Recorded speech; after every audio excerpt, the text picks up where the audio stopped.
Épisode numéro 2, RCX Race, modification de diagramme. Alors, bon, comme l'autre, elle est très sale. Hein. Donc bon, c'est pas grave, c'est pas pour ça qu'on fait des petites vidéos. Alors du coup, explication rapidos, pareil pour celle-là, début de confinement. Alors là, j'ai enlevé les carters pour qu'on puisse voir les modifs, parce qu'en fait, j'ai commencé par celle-ci. Il y a eu beaucoup plus de modifications sur celle-ci. Déjà, premièrement, passage cils en bloc. Voilà. Alors franchement, sans regret, parce que maintenant, c'est vraiment un régal. Alors, je pense qu'on voit. Hein. Là, alors là, pardon, j'ai utilisé les trous de fixation d'origine. On a gardé le même axe, le même positionnement d'axe. Donc, je suis venu souder sur les pattes déjà existantes. Alors, avant, j'ai dû ressouder la patte qu'on voit un petit peu en haut là. J'ai dû ressouder la patte parce qu'en fait, elle était cassée juste avant. Elle a fendu sur tout le long. Et donc c'était plus que grand temps de remédier au problème parce que ça commence à partir en sucette, quoi. Comme le moteur il commence à mouliner sévère, le cadre il aimait pas, quoi. Donc réparation de la patte et passage cils en bloc. Alors là j'ai gardé le même anthrax, contrairement à la mienne. La mienne j'avais déplacé un petit peu à l'avant, j'ai déplacé de 2-3 cm vers l'avant parce que je voulais mettre mon gros carbu de 24 avec la pipe que j'avais prévu avec, qui était en passage droit. Donc je voulais pas avoir un gros carbu sur le côté. Donc pour la mienne, j'étais un peu obligé de déplacer le moteur vers l'avant. Sur celle-ci, on avait déjà tout bien réglé. Là, on a donc la courroie de la bonne longueur, bien ajustée, en 16,3 ou 16,5, je ne sais plus, avec le vario modifié, comme sur l'autre. Et là, on a un 21, appellation Racing, je crois. D'ailleurs, c'est pas juste une appellation en fait. À l'intérieur, il y a un boisseau différent, il doit y avoir des réglages très différents, parce que le gicleur de ralenti est très petit. J'ai dû descendre à 35, j'étais étonné, j'avais peur. Mais en fait, non, c'est ce qu'il faut. Il faut un gicleur de 35. Et voilà, et un gicleur principal beaucoup plus gros, du coup là je sais plus. Enfin quoique, pas tant que ça, c'est un 90. Avant il tournait en 95, voire 98. Et en fait, on a modifié, on a mis une pipe, on voit pas bien, une pipe droite, on va très mal voir sûrement, c'est une pipe droite Clément Boucher, en diamètre 21. Donc avant, ça c'est le carter Poligny. Avant il y avait la pipe d'origine Poligny qui est en 19 mm. Donc avec un carbu de 21, c'est un peu naze. Donc du coup, on a mis une 21, droite et courte. Bon, ça rallonge un peu ce manchon, mais tant pis, pas le choix. Et puis du coup, à l'intérieur, avec cette pipe, il y a un diffuseur intégré qui vient donc s'insérer dans les clapets. Et ça modifie grave la carburation. En fait, c'est beaucoup mieux. Le carburateur, il travaille beaucoup mieux. Du coup, les réglages sont plus sensibles. C'est beaucoup plus facile de régler le carbu. Avant, celui-là, je galérais grave pour le régler. Je sais pas pourquoi.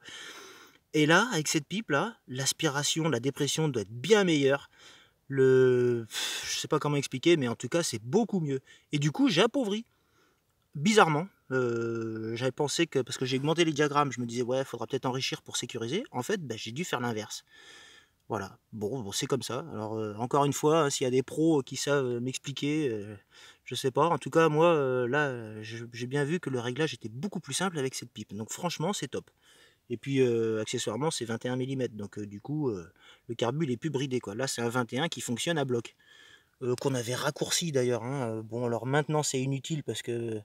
Mais avant, avec l'ancienne pipe, le manchon était un petit peu plus long, et puis là au début la courroie était plus courte, donc ça passait pas, on avait raccourci le carbu, enfin bref, bon c'est pas grave, ça change rien du tout, ça fonctionne pareil.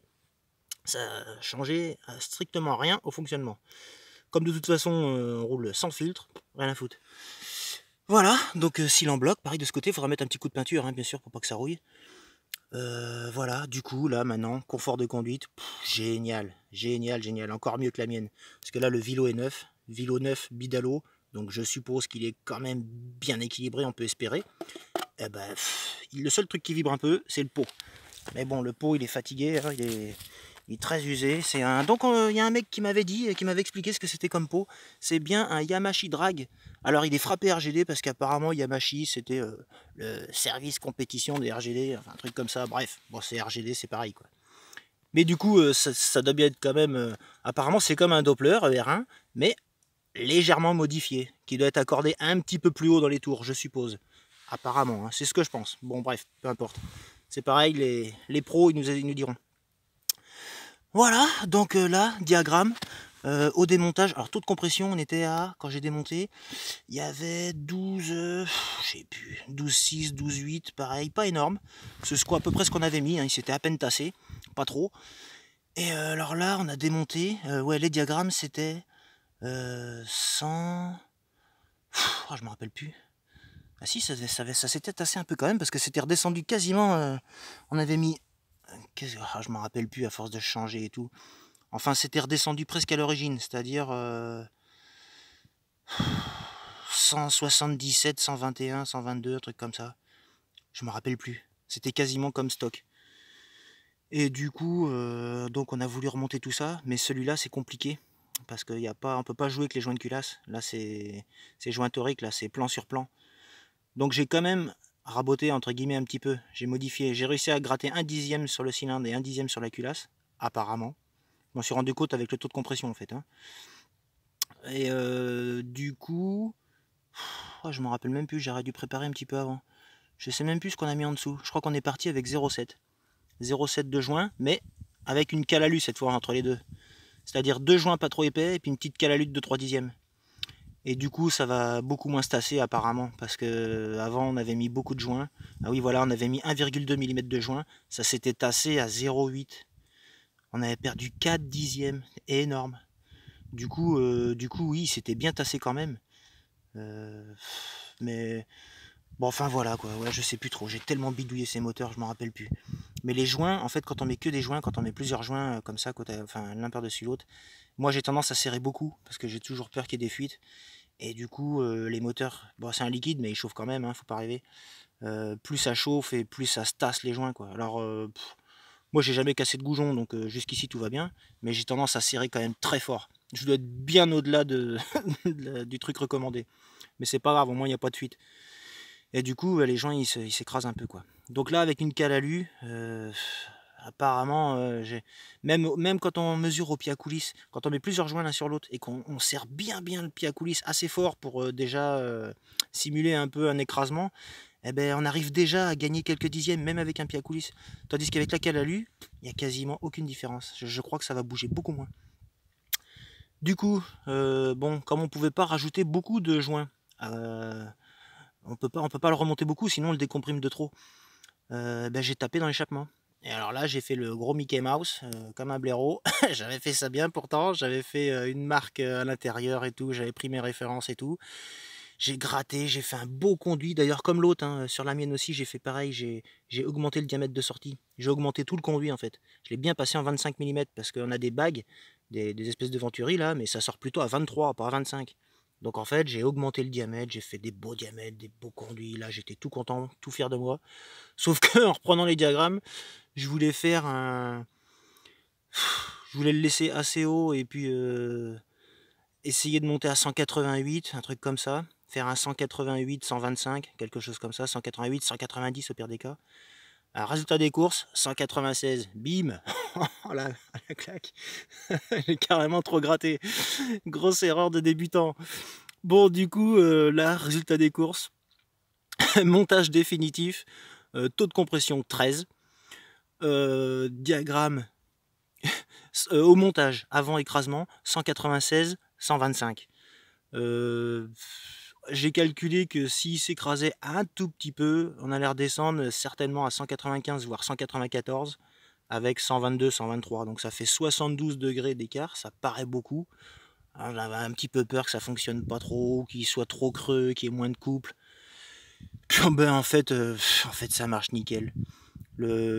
Alors est-ce que c'est parce que la cylindrée est plus grosse, c'est un bisegment. En fait ça d'origine ça a tellement de couple qu'il a certainement perdu du couple, mais ça marche quand même. Alors du coup maintenant il prend du régime à crever le bordel. Et ça tracte, mais grave. En fait on a dû... Alors ça prend beaucoup plus de régime qu'avant c'est sûr. Combien je ne sais pas, mais peut-être 500 000 tours minimum, peut-être 1500 tours de plus, je sais pas. J'ai pas de compte tours, mais ça prend beaucoup plus de régime. Et du coup, en accélération, on a dû gagner un peu. J'ai l'impression que ça tire plus fort, comme l'autre en fait, pareil. L'autre moteur, pareil. Ça tire plus fort. Après, la vitesse de pointe, c'est comme l'autre. Ça doit manquer de watts. J'ai réussi à faire 1 km/h de plus que que le record sur celle-ci, c'est-à-dire là j'ai fait 106. Après c'est comme pour l'autre, je m'élance de moins loin, donc peut-être que on sent bien que le moteur, il pourrait prendre, quand le vario est ouvert à fond, il est très très loin de son régime maxi. Mais alors bon, évidemment, sur un banc d'essai, je pense qu'il irait beaucoup plus loin. Mais sur la route, il a pas assez de watts pour prendre beaucoup plus. Faudrait le vendre dans le dos, faudrait tricher un peu quoi. Voilà. Mais bon, bref, ça prend, on va dire que ça prend 105 km/h, ça monte à 90-100, les doigts dans le nez. Et puis, bah voilà, c'est génial. Le confort avec les passages fil en bloc, c'est top.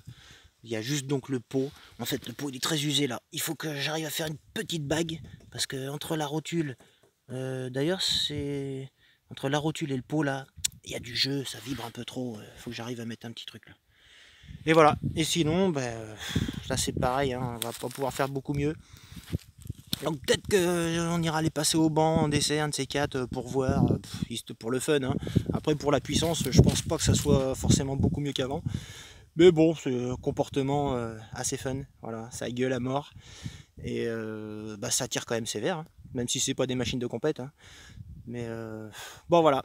Voilà. Donc là, voilà ce qu'il y a eu sur celle-là. Cil en bloc, augmentation des diagrammes un peu plus que prévu, mais bon, finalement ça marche quand même. Et puis la carburation quand même, voilà, la pipe de 21 là, ça franchement c'est top.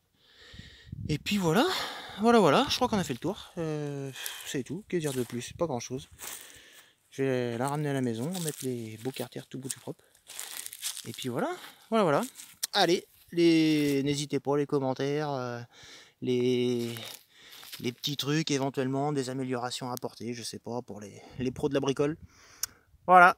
En attendant, j'espère des balades prochainement quand ça sera possible. Et puis voilà, allez, affaire à suivre. À la prochaine. Ciao.